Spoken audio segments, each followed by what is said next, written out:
तो अब फंक्शन देखते हैं पोटेशियम का। जब वो इतना इंपॉर्टेंट आयन है तो उसके फंक्शंस क्या क्या हैं।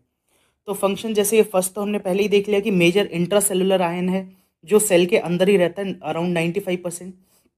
दूसरा ये हमने 11th-12th में पढ़ा था कि potassium is important for creating resting membrane potential, plus nerve conduction में काम आता है।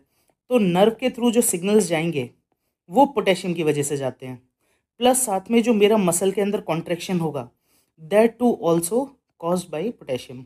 तो हमारे पास क्या क्या काम आएगा इसका, नर्व कंडक्शन में फंक्शन करता है प्लस मसल कॉन्ट्रैक्शन में।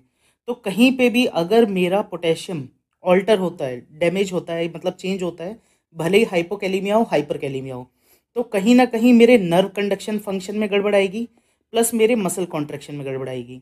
और वही अगर ज़्यादा अमाउंट में हो जाए तो पेशेंट पैरालिसिस की तरह भी प्रेजेंट कर सकता है, जैसे कि होता है हाइपोकैलेमिक पैरालिसिस में, कि पेशेंट पैरालिसिस की तरह, क्वाड्रीपैरेसिस, पैरापैरेसिस की तरह प्रेजेंट करता है। और कॉज क्या मिलता है, कॉज मिलता है हाइपोकैलेमिया। हाइपोकैलेमिया का करेक्ट करो, पैरालिसिस अपने आप करेक्ट हो जाता है। तो ये हमारे पास इसलिए बहुत ज़्यादा इंपॉर्टेंट आयन है। दूसरा ट्रांसमिशन ऑफ नर्व सिग्नल, ये हमने देख लिया। फिर है it use to balance acid base balance. Acid base balance कैसे मेंटेन करता है, जैसे देखें यहाँ पे ये हमारे पास लेट सपोज ब्लड है और ये एक सेल है। तो मेरे पास अगर पेशेंट में मान लीजिए एल्कलोसिस है, एल्कलोसिस का मतलब क्या है, नॉर्मल हमारा ब्लड पीएच कितना रहता है, नॉर्मल ब्लड पीएच रहता है 7.35 टू 7.45, ये हमारा नॉर्मल ब्लड पीएच है। अगर मेरा किसी भी वजह से पीएच मोर देन 7.45 से ऊपर हो जाए तो उसको बोलते हैं एल्कलोसिस।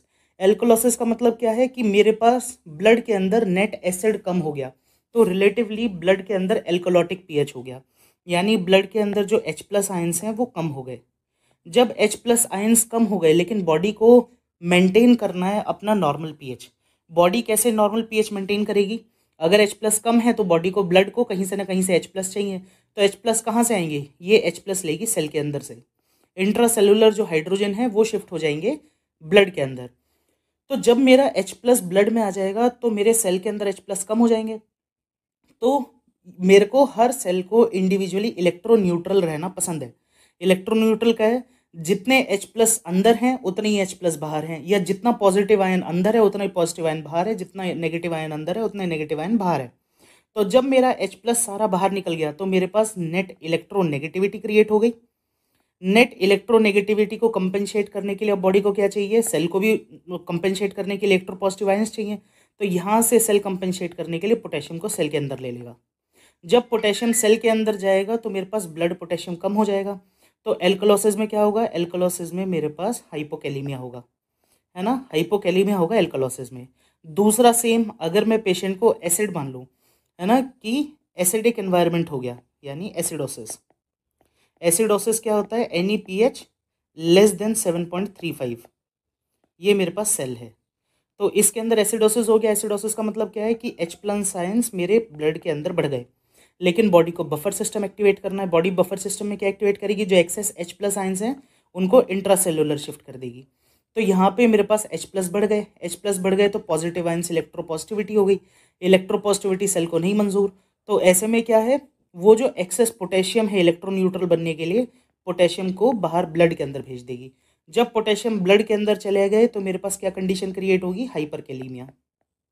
तो ये चीज़ ध्यान रखेंगे कि जो एसिडोसिस है, भले ही वो रेस्पिरेटरी हो या मेटाबॉलिक एसिडोसिस हो, वो मेरे पास कॉज करेगा हाइपरकैलेमिया। और वहीं अगर मेरे पास एल्कोलोसिस होगा तो वो मेरे पास प्रोड्यूस करेगा हाइपोकैलेमिया। तो इस तरह से पोटेशियम का एक रोल आता है मेरे पास maintaining the acid base balance.